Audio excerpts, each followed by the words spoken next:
It's the middle of the week, and the Red Sox just completed the smoothest game, I think, of the season, but I could say easily over the last 2 weeks, as it has been hard to watch the Boston Red Sox over the last few weeks. But luckily, they get a nice 4-0 win against the Anaheim Angels in the first game of the series. What's up, Sox fans? Welcome to the Locked On Red Sox podcast. Thank you so much for making Locked On Red Sox your first listen of every single day. I am your host, Massachusetts Pirates team insider Jake Ignaszewski. I'm also joined by my co-host, as always, NESN writer Lauren Campbell. And this episode is brought to you by Blue Nile. This Mother's Day, give your mom something she'll treasure forever with fine jewelry from BlueNile.com. And Locked On Sports listeners get $50 off $500.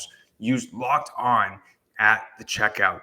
So we're going to be talking about the great win that the Red Sox had last night, as well as looking into the Game 2 of the Angels series. Let's get into it.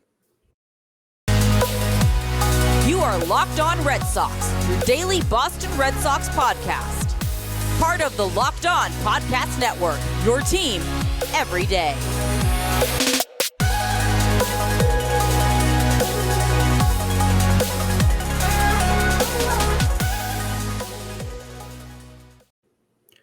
The tables have turned as the Red Sox offense woke up, scored 4 runs against the Anaheim Angels. And when you look at the Angels offense, they only amassed 3 hits against the Red Sox pitching staff, as the Red Sox got 9 hits. So what did you think about this win, Lauren? Yeah, I mean, you said it best in the intro. It was a smooth win. It was a very complete win. I think that there's a lot of good to take from this. Michael Wacha still looked fantastic for another start. The pitching overall was really, really good. The offense obviously saw JD Martinez go deep for the second straight game. Rafael Devers just absolutely crushing a home run to straightaway center field. So it was nice. There's still some negative there. Kike Hernandez is still really struggling at the plate. Trevor Story is still not exactly finding his swing just yet. But you take the good, you take every good you can get right now with this Red Sox team. They snapped their losing streak against a very good Angels team. We were talking on Monday's episode that this team was going to be really, really tough to beat if they couldn't turn it around. And it's one win, but that's all they need to get a little run going.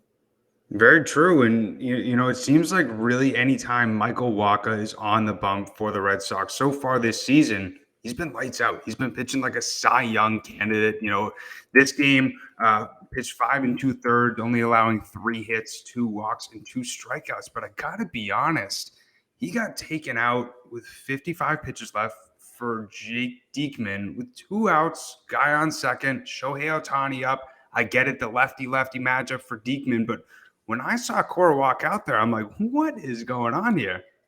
Yeah, I was thinking that too. And I saw Twitter was kind of in the same boat as us. But like you said, I understand the lefty. You want to bring in the lefty. I totally get it. And it didn't bear on Alex Cora. So he doesn't look like a big dummy for doing it, because they got out of everything. Like I said they got Ohtani to stay off the base path. And that's what they wanted to do.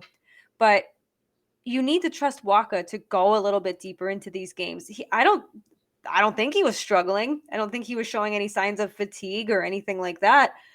And you want to give your relievers as much rest as possible, especially you have Garrett Whitlock going on Wednesday, and you have to probably think he's going to go hopefully at least 4, but then you got to go to the bullpen early. So you got to let Wacha go deeper, especially if he is just dealing. He was, like I said, he looked so dominant out there on Tuesday that I was surprised to see him get a quick hook. And we've seen this with Rich Hill too, but you got to let him at least try, right? I think so. And it was just so tough for me to put my trust into Jake Diekman with sort of what he's done so far this season, especially with runners in scoring position in high leverage situations. Got to remember, it was a 2-0 game at that time. So, you know, if Diekman allowed to single up the middle by Ohtani, the runner could have scored from second. It's a 1-run ball game. But I get it, the third time around against Shohei with Wacha. But, I mean, also you look at Noah Syndergaard on the other side of the diamond. You know, he went into the 7th inning, and I think we could have seen Wacha go that far as well. Yeah, I think you should have left him in for the remainder of the 6th inning at the very least. But I'm not a big league manager. Like I said, it ended up working out in the favor of Alex Cora and the Red Sox. So it looks good on Alex Cora, but it could have been very, very different. I'm glad it wasn't, but I would have liked to see Wacha go a little bit further. Me too, and I was very happy to see the bullpen be locked down after Diekman got taken out. Ryan Brazier, a very smooth inning, only 12 pitches, striking out 2 guys, and then we see Sawamura shut the door and have no issues in that 9th inning, like we've seen him, or like we saw him have a little bit against the Orioles and extras. But it's nice to see a very clean win for the Red Sox, and offensively, a lot of surprises as well. Jackie Bradley Jr. hitting the ball a little bit, open 2 doubles, as well as JD Martinez continuing his hot streak. Yeah, and Franchi Cordero went two for 3 with a run. So you get the production from people that you're not 100% expecting them to. I mean, obviously JD Martinez and Rafael Devers, you want them and you expect them to be home run hitters for this Red Sox team. But Jackie Bradley Jr. getting himself on base, getting himself into scoring position. Like, fortunately, it didn't mount to any runs or RBIs, but he's making the contact, the solid contact there. He is getting himself into scoring position. So that was very positive to see. And same with Franchi. I mean, he was recalled here and he played first base in place of Bobby Delbeck. Bobby Delbeck got a night off, and maybe he's going to get another one on Wednesday. We'll see. Yeah, and it was cool to see JBJ smile a little bit there when he got his second double, starting to hopefully go into an upward trend. We've seen him struggle so far this season, but yeah, as you mentioned, Franchi Cordero, it seemed like in those up at bats, he seemed to be a lot more patient than he was last season when we saw him.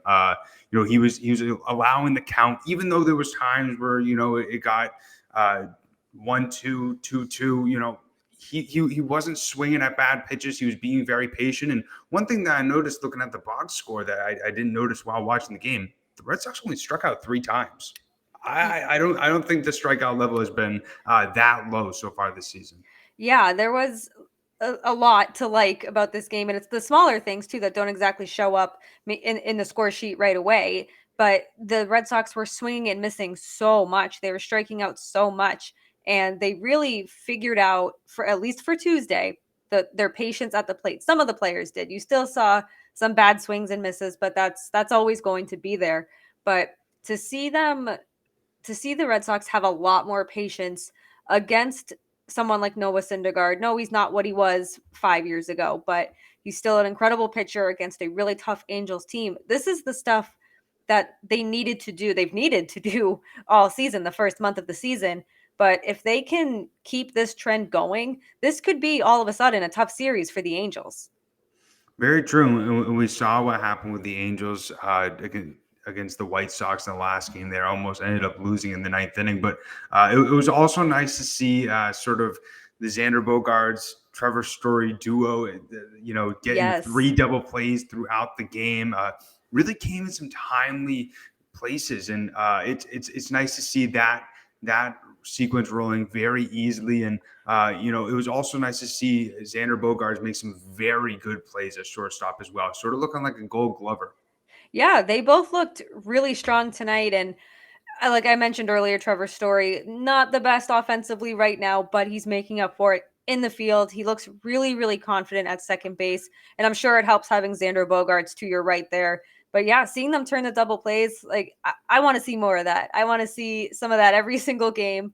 But those are also plays that they need to be making to beat a team like the Angels. So to see this kind of like the chemistry just kind of seemed like it was really, really there tonight. Maybe it was a mix of coming home. Maybe it's a mix of they know that they have to start beating good teams and they have to start putting wins together because they're 8 games back out of the AL East. It's May 3rd, May 4th. It's still really early, but when you see that kind of number on the scoreboard on the Green Monster so early, you're like, ugh. But you love the chemistry between Bogaerts and Story. You hope that that's going to continue, and there's no reason to think it won't. But yeah, I want to see more of that this series. Yeah, hopefully the boys can turn the page. But one thing that I noticed throughout this game, and this is something, especially when I'm at Fenway or even at any ballpark, it just frustrates me, especially when you see guys and runners in scoring position and in a high leverage situation, people just start doing the wave. I don't know about you, but like when I'm at the stadium, when I'm in the park, like it just takes me away from the game. And I noticed that it happened a few times when the Sox were in high leverage situations with runners in scoring position. And it just made me think, if I was there, I would be like, is anybody watching what's going on right now? Like, I get the wave is a whole part of being at the ballpark, and I love doing it too. But I don't know about you. When I'm in the moment, it takes me away from what's going on in the game.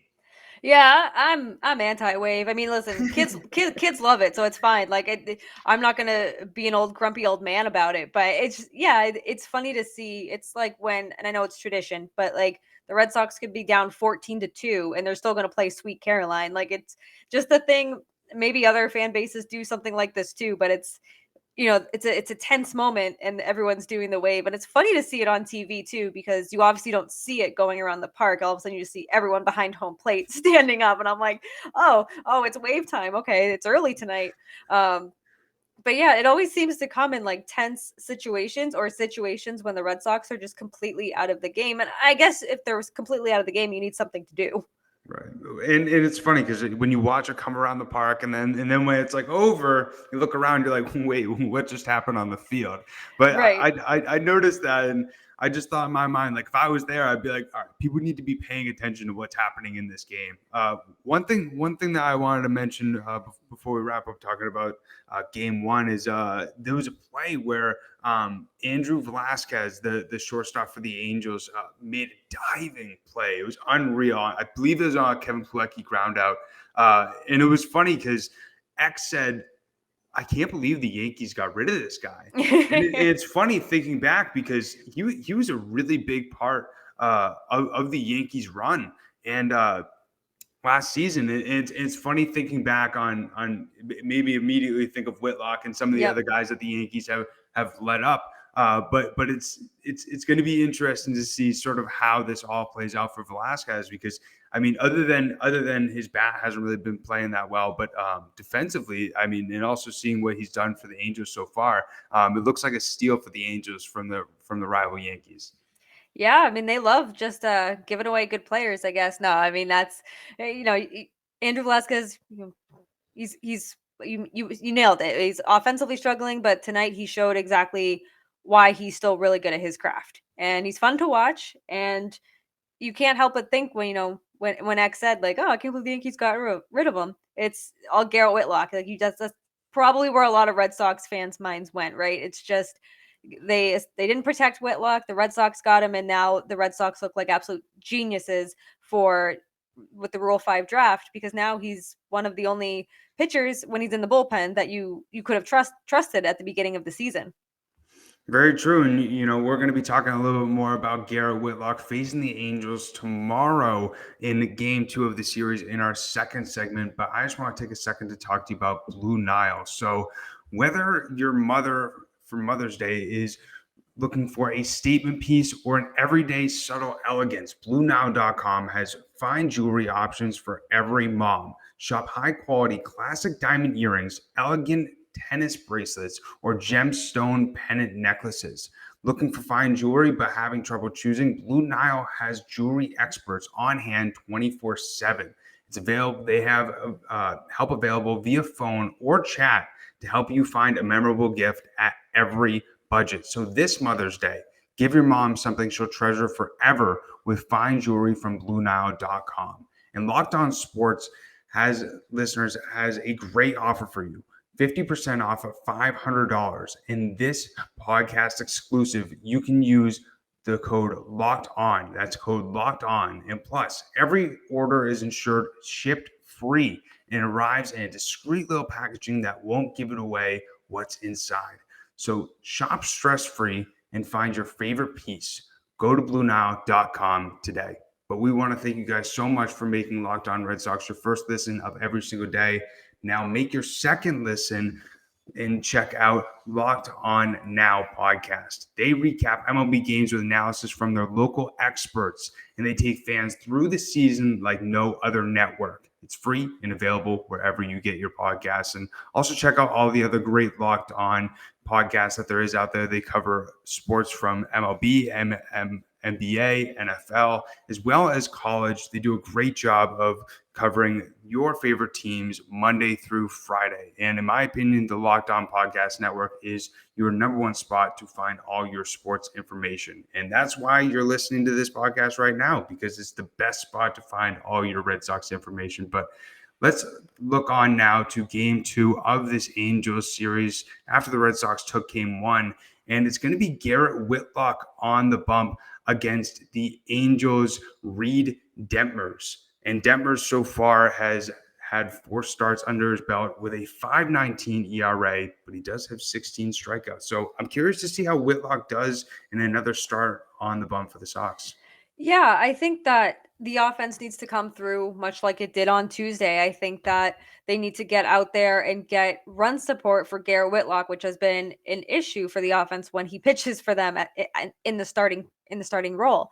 So I think that we should still expect some sort of dominance from Garrett Whitlock, whether it's 4 innings, maybe he goes to 5 this time. But he's had such really, really strong stuff all season out of the bullpen. His last 2 starts. He's only given up 1 run, and so in 7 combined innings. So the stuff is obviously there. I would love to see him go into the 5th. Like, you have to try to stretch him out if you want him to be. If you're committed to him being a starter, he needs to go into the 5th tomorrow. If he's not running into trouble, of course. I mean, you don't want to hang him out to dry, but this is a good opportunity. Detmers, like you said, 5.19 ERA. Let's get that offense to jack that ERA up, because this is a good time. You can win the series ahead of a day game. Like, just let's get a series win, because we haven't had one in a very, very long time. Very true. And yeah, he needs to go into the 5th inning. He has to. Looking at his last start, only pitched 3 innings, and the start before only 4 innings. And in the majors, he's never pitched 5 innings. And as you mentioned, they have to get him to that place. He needs experience. And the only way that you're going to get him that experience is you got to sort of throw him into the wolves, especially against a lineup with Shohei Ohtani and Mike Trout in it. You just got to see what he has. And, pitched very well in his last start. As I mentioned, pitched 3 innings, only allowing 4 hits, 2 walks with 2 strikeouts. And he seemed very comfortable as a starter as well. It seems like to him, it's the mindset of just coming in for 1 or 2 more innings as he would have out of the bullpen. So I'm very curious to see how he performs against this star-studded Angels lineup. And it's a good test for him too, because like you said, there's you have Mike Trout in that lineup, and that's all you need to know about the Angels lineup. He's so good, and it will be a good test for Whitlock to see how long he can go. Can he handle a strong lineup like the Angels, and how does he handle somebody like Mike Trout? And does he get rattled at all during the start? So I think it's a really big test for him in a good way, and I think he'll be able to handle it. I don't think this guy can get rattled at all. He just always looks so calm, and he just has the same expression on his face no matter what is happening in the game. So really big test for him. Really excited to see what he can do, and hopefully he can pick up a win as a starter and get the Red Sox to extend their win streak and get them going here. Yeah, the run support needs to be there when Whitlock is on the mound for them as the starter, and I think that's going to be the number one sort of way that they win, because we've also seen that the Sox have struggled when he has pitched, being able to put guys in who are going to be able to keep that lead.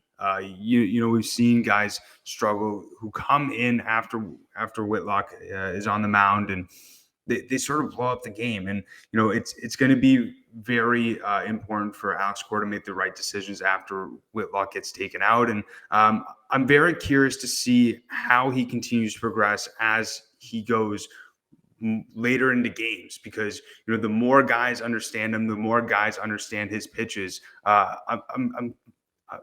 I thought this was going to happen to him last year, but he never seemed to fall off in any sort of way. He always seemed to be very, very consistent, always find ways to get swing and misses. But he's still, people still going to remember, he's still very young in his MLB career, and he just needs to continue building up that confidence, and I think he will. Yeah, and like I said, there's no reason to believe he won't. He's going to go through blips. He's going to go through struggles like every single pitcher, especially if you're trying to stretch him out as a starter. So I'm excited to see him continue. Like, I know I've said on previous episodes that I want him to go back into the bullpen, but if you are committing to him as a starter, you might as well just continue to commit to him and get him in that role, because you have Nick Pivetta, who is struggling as a starter, but you have Nate Eovaldi, who's pitched well. Rich Hill has pitched well. Michael Wacha has pitched well. If Garrett Whitlock can continue that, 4 out of 5 ain't bad. And then you have Chris Sale and James Paxton coming back hopefully at some point next month or July. So if those 4 can keep this team afloat, it's really not all that bad. Especially if the bullpen can stay consistent and the offense keeps finding itself, things will start being a lot more positive this month of May. And, looking at Whitlock's past experience against the Angels, he's got a lot of it, a whopping 1 inning from last year. But, he did strike out 3 guys. So on average, if you look at it, he could strike out every single guy in this Angels lineup. But it would be nice to see him, as we mentioned, go 5 innings. I am curious to see how Cora uses the bullpen tomorrow, especially with him using Sawamura, Brazier, as well as Diekman. I'm wondering to see sort of what happens with that. We did also talk about a guy like Josh Taylor yesterday, and it just came out that he did have a setback in his rehab assignment due to some back issues. So I guess that's why we haven't seen him really get any more exposure down in Worcester. But hopefully this bullpen can continue to stay consistent, and we can continue stacking on these wins, and get like you mentioned that first series win of May, and continue this nice winning streak. Yeah, I mean it's simple. Just keep scoring runs, because you were able to keep the runs off the board for the Angels. You were able to score runs on them by home runs, by sacrifice flies. It wasn't just putting the ball in the air. It wasn't just RBI. It was home runs, and that's what they need to start hitting, because you need to start stacking these runs against good teams like the Angels, and you need to start gaining ground in the AL East, because I know it's May, but you just lost to a whole bunch of AL East teams. You got walked off by every single AL East team in your division in the last month.